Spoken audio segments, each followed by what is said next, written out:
వసుదేవ కుటుంబకం అంటే మనుషులు మాత్రమే కాదు, ప్రతి ప్రాణి అందరూ కూడా వసుదేవ కుటుంబకం. అది మన సనాతన ధర్మం యొక్క గొప్పతనం. మిగతా ధర్మాల్లో మనిషి మాత్రమే స్పెషల్, జంతువులు అనేవి మన సుఖం కోసం ఉన్నాయి. సనాతన ధర్మం అలా నమ్మదు.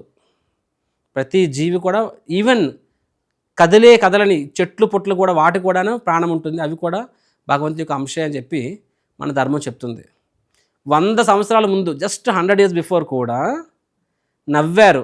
జగదీష్ చంద్రబోస్ గారు చెట్లకి ప్రాణం ఉంటుందంటే బ్రిటిషర్లు నవ్వారు. అంటే ఈవెన్ జస్ట్ 100 years ముందు కూడా చెట్లకు ప్రాణం ఉంటుందని తెలియదు మన సైంటిస్టులకి.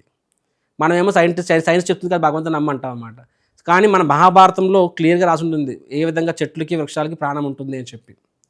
సో మమై వాంశో జీవలోకే. నెక్స్ట్ కృష్ణుడు ఇంకో శ్లోకంలో ఏం చెప్తారు, సర్వయోనిషి కౌంతయ్య మూర్తయ్య సంభవంతయ్య అని చెప్తారు అనమాట. తాసాం బ్రహ్మ మహత్యోని అహం బీజ ప్రదాపిత, నేను తండ్రిని, సమస్త జీవరాశులు నా నుంచే వచ్చాయని చెప్తున్నారు అక్కడ. కాబట్టి నువ్వు ఆత్మ అని తెలుసుకున్నప్పుడు నెక్స్ట్ క్వశ్చన్, నీ తల్లిదండ్రులు ఎవరికి అనుకుంటాము? ఎవరిని తల్లిదండ్రులు? భగవంతుడే.